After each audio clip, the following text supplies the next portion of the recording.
In 1960, a masterpiece of literature was introduced to the world. It was widely accepted. I think it was reprinted a few times. Written by P.D. Eastman. You may have heard of it. It's called Are You My Mother? No? It's where I buy suits. Yeah. Dr. Seuss. It's actually not him. You just said it's not him. So P.D. Eastman wrote this book, Are You My Mother? Basically, the concept of the book is a little bird is looking around for its mother. And doesn't know who's its mother, and then finally it gets back, its mother comes back, and yay, it's like, oh, you're my mother. Great. And that's actually what scientists thought that happened until the 1930s. So around the 1930s, they thought that animals are born, they have no idea who their mother is, and whatever. They eventually, they have someone, so whoever teaches them stuff about life is their mother, and it's not something they know instinctively. Then Conrad Lorenz came along in around 1930, and he did a study in which he took baby geese, separated the eggs from the mother, and he was the only one around when they hatched. And what happened was they assumed that he was their mother. They had no connection to him whatsoever. He did nothing.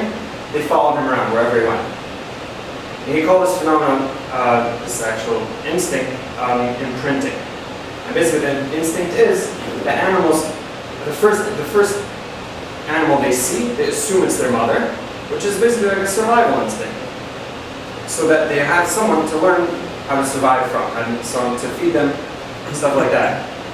And around the same time, Nicholas Tinbergen did another study in which he took, I don't know what it was with it, he took baby turkeys, and he had them also hatched separately from their mother. And what he did was,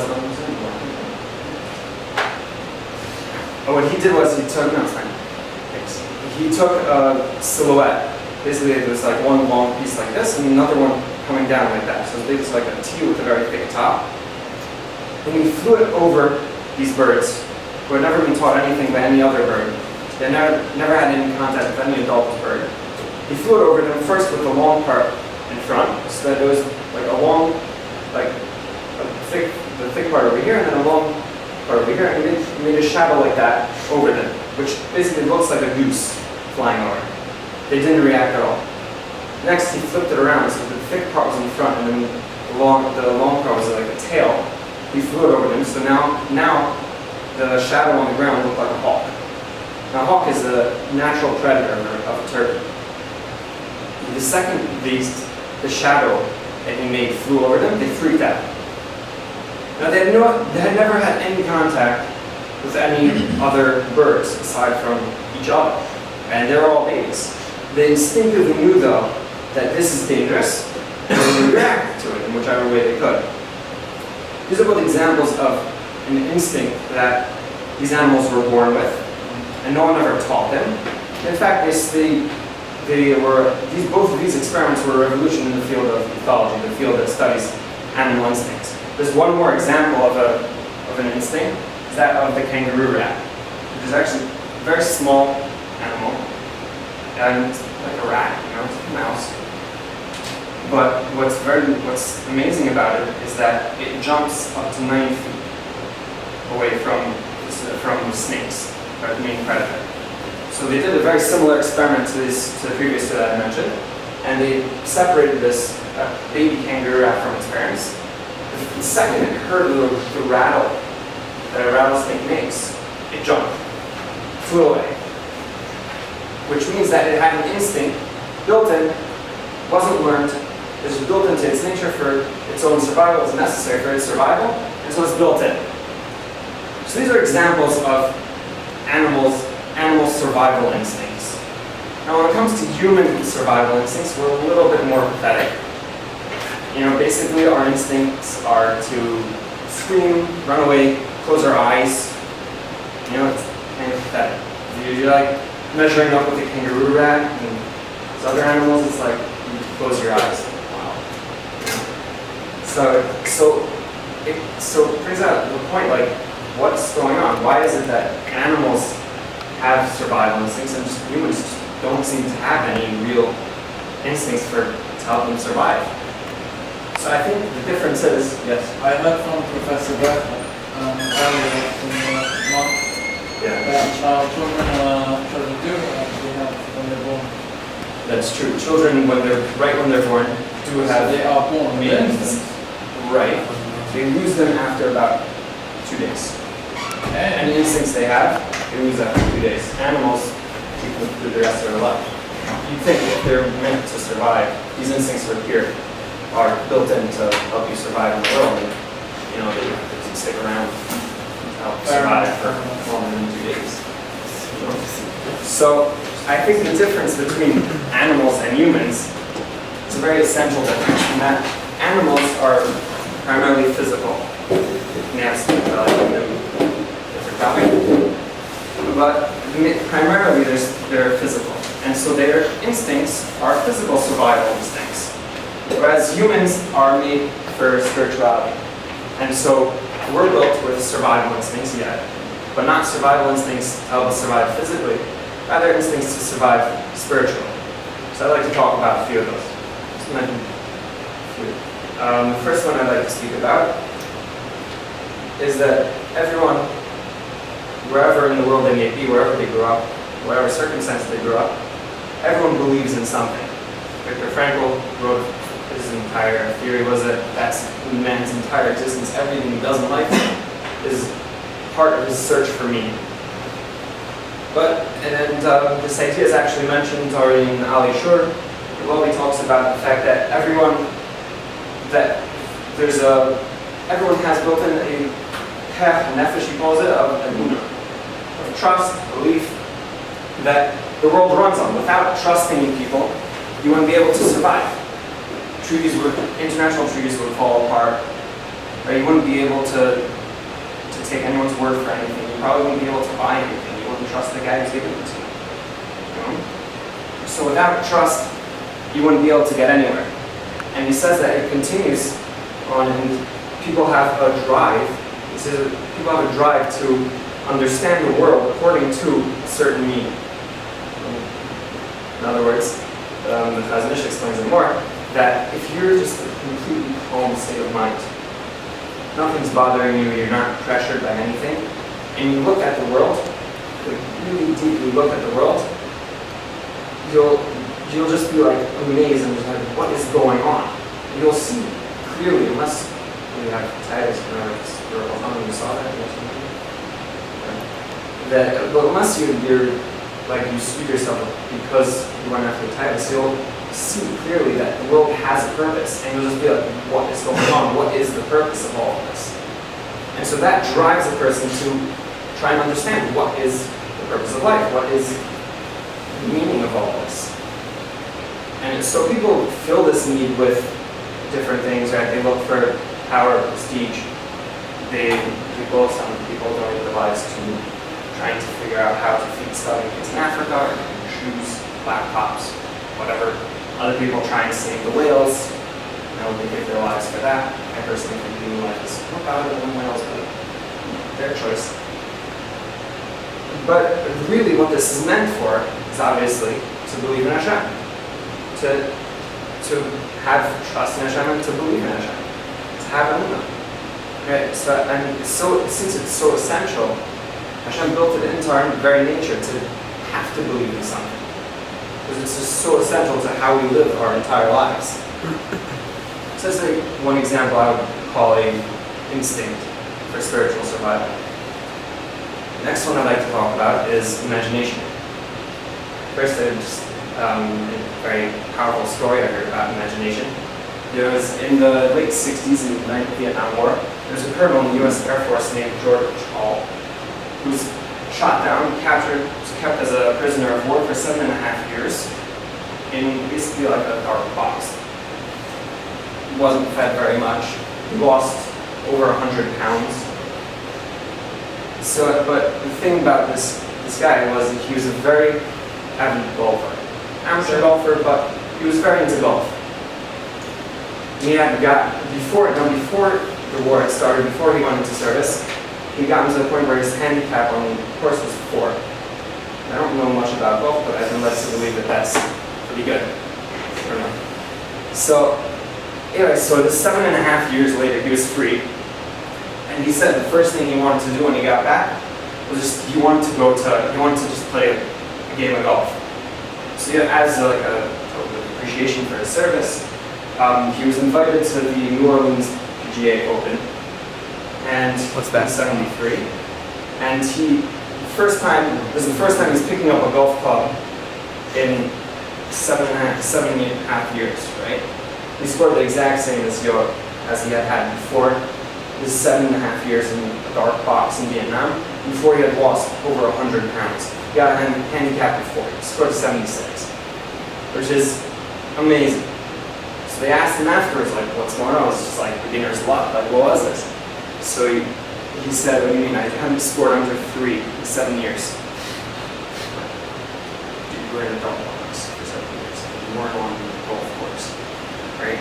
So he told him, no, for 7 years, for those 7.5 years that I was in that prison, I imagine I went through every game I ever played on any golf course. I went through games. First, I went through games I had played. Then I started going through games that I never played, on courses I never played on. I went through it stroke by stroke, every minute detail, for 7 years. And that's how he did it. Now, this isn't a one-time thing. The guy actually wrote a book about this, and he did it. Another guy did it. He just sat down and imagined himself playing golf. And there's a term in golfing called breaking 80. It's like when you get your handicap, basically it's like, I don't remember your handicap, but basically it's when you get your handicap, like, under 4? No, under 0, like, over 0. Okay, something like that. I don't know. Then what happens? And it's basically, it's a very good score. Shoot under So, yeah, 80 for your amateur. What's that? You hit under 80, right? So Right. if the par for the course is 72, which is the average par for the course, you take less than 80 shots. So your handicap would be about just under 80. Yeah. So this guy wrote this book about breaking 80 without lifting a club, I think it's called. And basically he did this. It just shows you like how powerful imagination can be. This guy just imagined he was doing it. He did it. He was able to do it. This is a very powerful tool that we have. Right? So what are we supposed to be using it for? God gave it to us for a reason. So any suggestions? You guys think, what would you use imagination for? Play golf. Okay. Hockey. And specifically, so in what way would you use imagination? Accepting things, challenging yourself with certain challenges, working on sort of this or that. I don't know, you could, How would you use your imagination to do that? this, I can imagine myself, rather than saying, once I see it, I believe it, and then you'll be able to see it, I imagine myself in a different place from a month from now. So, just to put it a little bit differently, or Dessler, Okay. let's get a little deeper. Anything. Dessler says that the point of imagination, or he calls Katsir, the ability to just picture things in your mind, is we all struggle with this, right? To bring something that we know in our minds and bring it into our hearts. Right? It's always something we struggle with.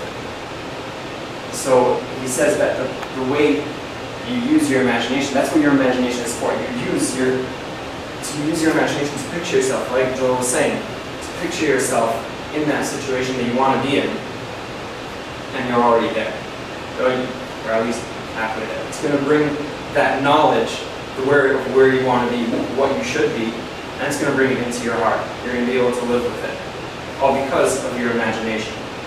Removal Lifetime says a very similar thing, that you use it to aspire for greater things. Without your imagination, you'd never be able to imagine anything more than what you are. So you could never grow. Without imagination, you could never grow at all.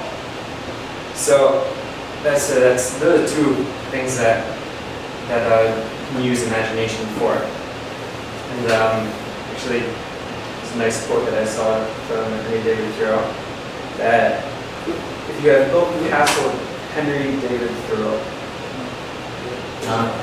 Founder of transcendentalism, which is like That. very oneness, like the whole universe, the earth, the planets, things are all very, single energy as well. Oh, that one, right. Yeah. It's British. I don't think. Yeah. So he said, like this, if you have built castles in the air, your work need not be lost. That is where they should be. Now put the foundations under them.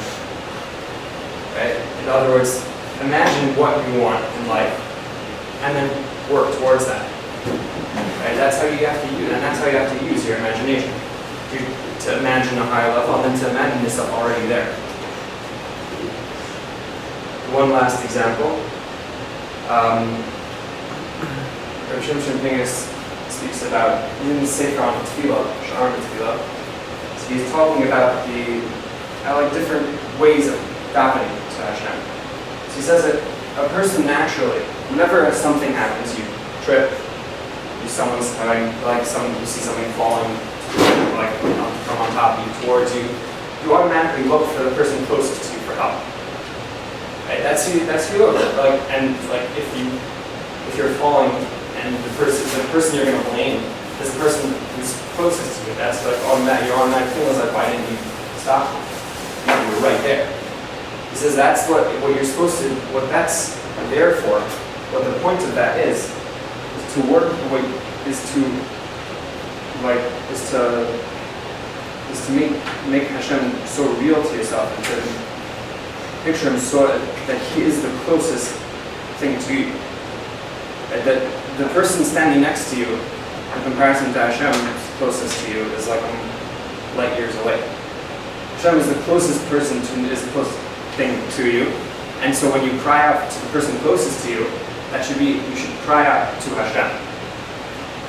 So that's how you use your natural instinct to that, right? You use it to cry out to Hashem. Very high level, but just wanted to mention that was something that you naturally have. You're supposed to use for others. Can you guys think of any other examples? I don't know if you naturally have. something natural, like a natural ability, capacity that you have. Natural spiritually? Well, any full central. Have naturally want pleasure. I don't know if that's it. Huh? You're right. What is it? We naturally want pleasure. Right. That's to use it for. Yeah, for sure. Naturally want that. You want to be good naturally? Yeah, that's a great one. That's it's essential, right? Yeah. You need to want to do good. If the whole point of life is to do good, then that's a very necessary thing, right? To want to do good. If you don't want to do good, then you're never going to end up doing it. So I'll just Becher Chabura explains that. Just to give a little bit of a perspective, perspective is very important. He's sort of, as a manager of a baseball field. And so he... Becher Chabura had a story of manager of No, Israel. no. I switch. I'm going to speak about a Becher Chabura and then just saying a wide perspective is important. So this guy is a manager of a baseball field. And one day the janitor was over and asked him, my son is really into baseball. I want to know if he could come to the field tomorrow after the game and just play around on the field or whatever. Okay, sure, why not? Just as long as you clean up after him. Fine. It's like, okay, great.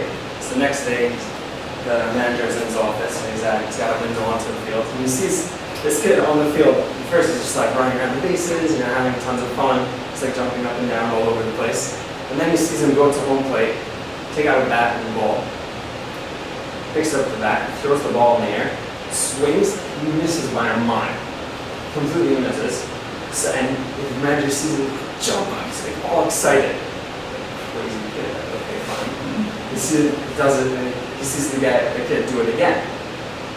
So he just picks up the bat, throws the ball, swings, misses completely, he's getting all excited. The manager's like, what on earth is this kid doing? So he goes down to the field. As he's getting closer to the kid, he sees the kid doing it again, and he hears the kid yelling, "I'm the greatest baseball player ever!" And he like he walks in and he's like, kid, you just missed like by a mile. Like what? How are you the greatest baseball player ever? He's like, no, you don't understand. I'm the pitcher. I'm not the batter. So it's always important to have the right perspective on things. So just to give a little bit of a perspective, the Becher Chabura says that.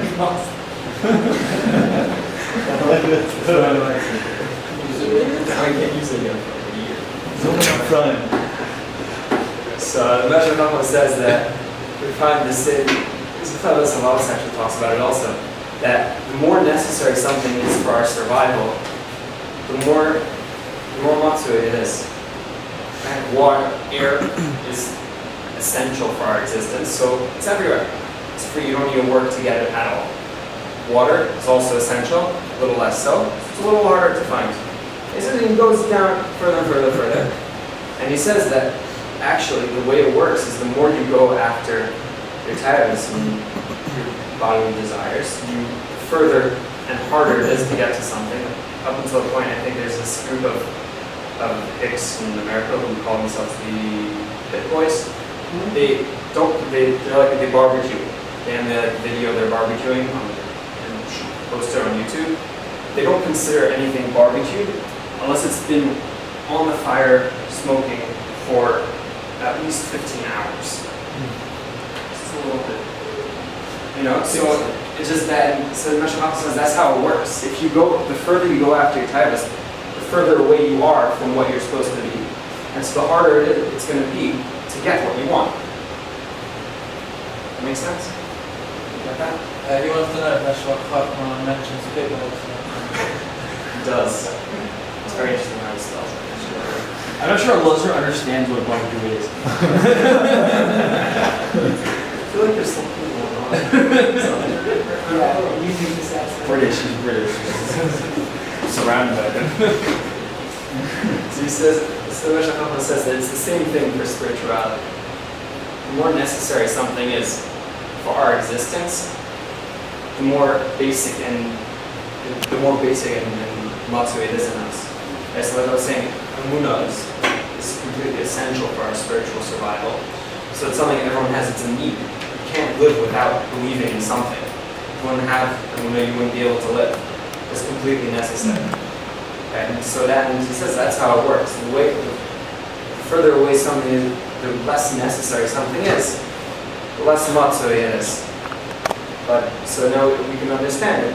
When you find something that everyone has, right? We find something that not everyone has, So we can understand that if it's something everyone has, that's something that's completely essential to our survival. It's something that some people have, some people not.